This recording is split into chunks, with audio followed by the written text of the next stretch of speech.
नमस्कार मंडळी. सध्या अधिक मास चालू आहे. अधिक मासाबद्दल माहिती, पूजा, व्रते, दानधर्म इत्यादी सर्व माहिती मी आपल्या चॅनलवरती अपलोड केलेली आहे. तसं पाहिलं तर आपलं चॅनल रेसिपीचं आहे, परंतु त्याचबरोबर आपल्या चॅनलवरती नेहमी आपले सण, आपली संस्कृती याबद्दलचेही व्हिडिओ मी नेहमी अपलोड करत असते, जेणेकरून आपली संस्कृती काय आहे ती आपल्या आजच्या पिढीपर्यंत पोहोचली गेली पाहिजे. त्यासाठी हा माझा उद्देश आहे. तर आज आपण एक विषय घेऊन आलेलो आहे का विधवा आई असेल तर ओटी भरावी की नाही. सध्या मुलीने आईची ओटी भरावी हे सर्वत्र ऐकायला येते, वाचायला येते. परंतु जर आपली आई विधवा असेल तर विधवा आईची ओटी भरावी की नाही. जर मुलगी विधवा असेल, आई सवाशीण असेल तरीही मुलीने आईची ओटी भरावी की नाही याबद्दलच्या बऱ्याच गोष्टी, बरेच प्रश्न असतील तर ते सोडवायचा मी या व्हिडिओद्वारे प्रयत्न करीत आहे. अधिक मास हा दर 3ऱ्या वर्षी येत असतो. तर कोणी याला अधिक मास म्हणते, कोणी धोंड्याचा महिना म्हणते, तर कोणी पुरुषोत्तम मास म्हणते. तर या मासामध्ये आईची ओटी का भरायची. जर आई विधवा असेल तर मग ओटी भरावी की नाही.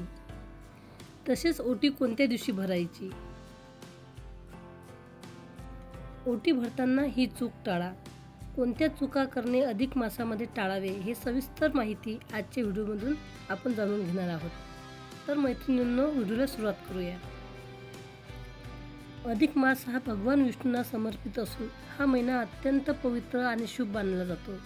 अधिक मासामध्ये दान, धर्म, पूजापाठ, ग्रंथाचे वाचन, तीर्थयात्रा, गंगास्नान इत्यादी कार्य केले जातात आणि त्याचं फळ कितीतरी पटीने मिळते. हे या महिन्याचं खास वैशिष्ट्य आहे. या महिन्यात आध्यात्मिक उपासना, भक्तीसाठी एक अत्यंत महत्त्वाचा पावन पर्वकाळ हा शुभ काळ मानला जातो. म्हणून या महिन्यामध्ये लेकी जावयाचा मान सन्मान केला जातो, त्यांना वाण दिले जाते. तसेच मुलीची ओटी भरली जाते, त्यांना लक्ष्मीनारायणाचा जोडा समजून त्यांची पूजा केली जाते. तसेच आईची ओटी भरणे हेही या महिन्यामध्ये खूप शुभ कार्य म्हणून समजले जाते. मग आई सवाशीण असो किंवा विधवा असो. ज्या आईने आपल्याला 9 महिने पोटामध्ये वाढवलं आहे, जन्म दिला आहे, हे जग दाखवलं आहे, अगदी फुलाप्रमाणे आपला सांभाळ केलेला आहे. आपण एक चांगली व्यक्ती होण्यासाठी खूप चांगले संस्कार देऊन स्वतःच्या पायावरती उभं केलं आहे. आपल्या आईच्या ऋणाची, उपकाराची जाणीव ठेवणं, तिचा मान सन्मान करणं हे देखील प्रत्येक मुलीने कर्तव्य म्हणूनच करायचं आहे. कारण आपण जन्माला आलो तेव्हापासून आई आपल्यासाठी प्रत्येक दिवस झटत असते, आपल्यासाठी काही ना काही करत असते. म्हणून फुल ना फुलाची पाकळी आईचे उपकार फेडण्यासाठी या मासामध्ये आईची ओटी अवश्य भरा. ज्योतिषशास्त्रानुसार असं सांगितलं जातं की अधिक महिन्यामध्ये आईला केलेलं दान हे थेट भगवंताकडे पोचतं. आईची ओटी कोणत्या दिवशी भरावी.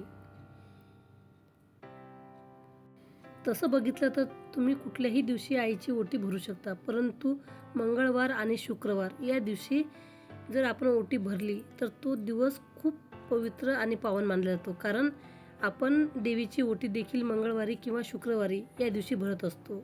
आपली आई देखील ही देवीपेक्षा कमी नाही. म्हणून तुम्हाला शक्य झाल्यास मंगळवार किंवा शुक्रवार या दिवशी तुम्ही आईची ओटी अवश्य भरा. परंतु या 2 दिवशी जर तुम्हाला शक्य झालं नाहीच तर तुम्ही जेव्हा तुम्हाला वेळ मिळेल तेव्हा कधीही तुम्ही तुमच्या आईची ओटी भरू शकता.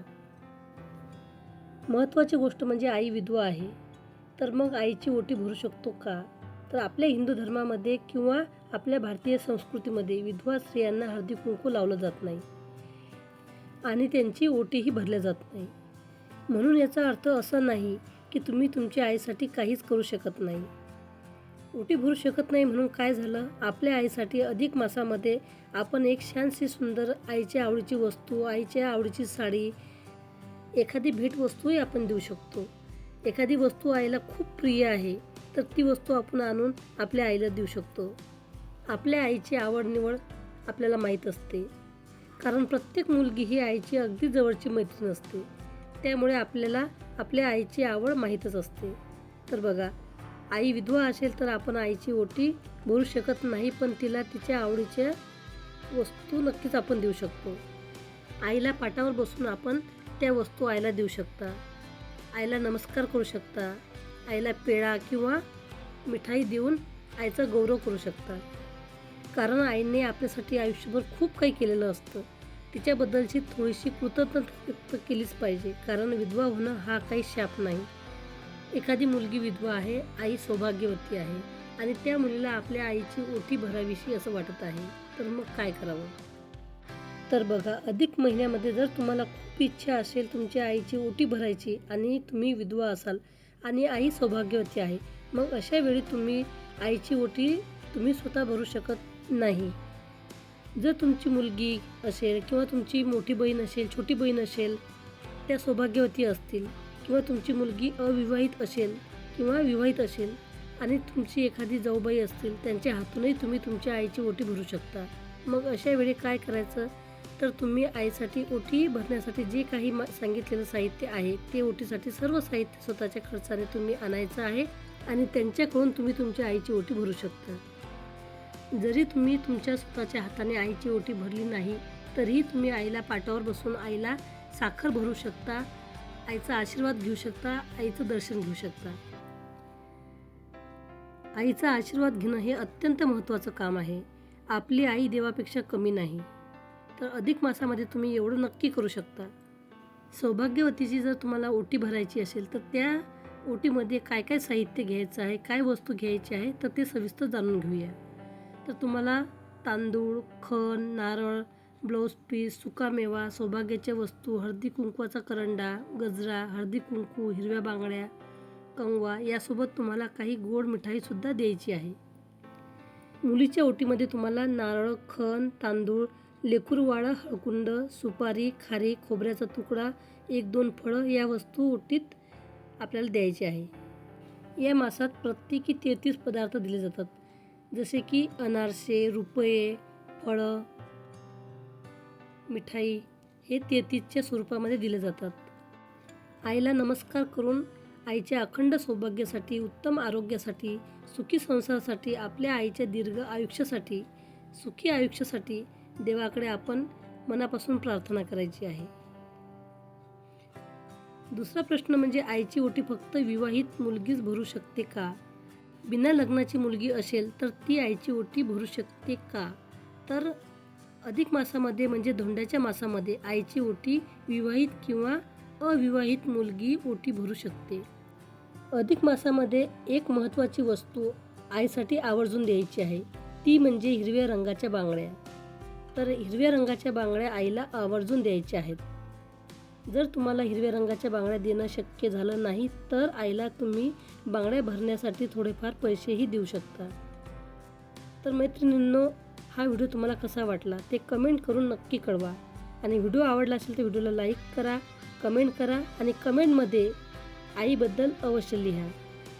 तुमच्या आईचं नाव काय आहे आणि तुम्हाला तुमच्या आईबद्दल किती प्रेम आहे ते अवश्य कळवा.